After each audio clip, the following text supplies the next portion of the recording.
বিয়ের আগে বাসায় মাংস আনলে আমি রুম আটকে বসে থাকতাম, কাঁচা মাংস গন্ধ সহ্য করতে পারি না। আর সেই আমি আজকে কত মাংস রান্না করছি দেখেন। এটা হচ্ছে কুজের মাংস, যেটা আমি নিয়েছি রান্না করতে আজকে। আস্তে আস্তে একটু পেঁয়াজগুলো একটু বড় বড় করে কাটা দিয়ে, আমি প্রতি বছর এই জিনিসটা নিজের হাতে করি। ফার্স্ট আমি বিয়ের পরে রান্না করেছিলাম, এরপর থেকে এটাই আমি করি।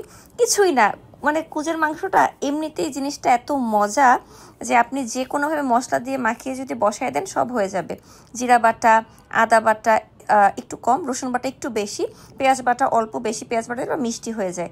আর হচ্ছে জিরার গুঁড়া, ধনের গুঁড়া, হলুদের গুঁড়া, মরিচের গুঁড়া, লবণ, তেল, সরিষার তেল একটু দিয়ে মাখালি হয়ে যায়। লাস্টে আমি একটু বাদাম বাটা আর পোস্তদানা বাটা অ্যাড করছি, ওটা আমি ভিডিওতে অ্যাড করতে ভুলে গেছি।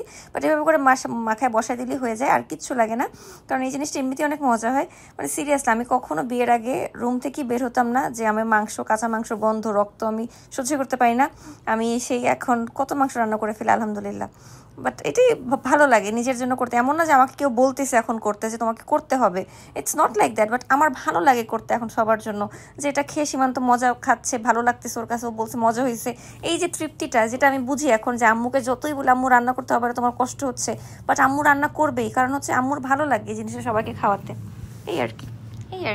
সো সব কিছু একবারে মাখায় টাখায় বসায় দিলে খুব ভালো লাগে খেতে, সত্যি কথা। আর আমি একটু দারচিনি, এলাচি এটা একটু কম খাই, তারপরও হচ্ছে যে তেজপাতা, দারচিনি, এলাচি দিছি, আর হচ্ছে গোলমরিচ দিছি আস্তে আস্তে করে, ওটা দিলে খুব সুন্দর একটা সেন্ট আসে।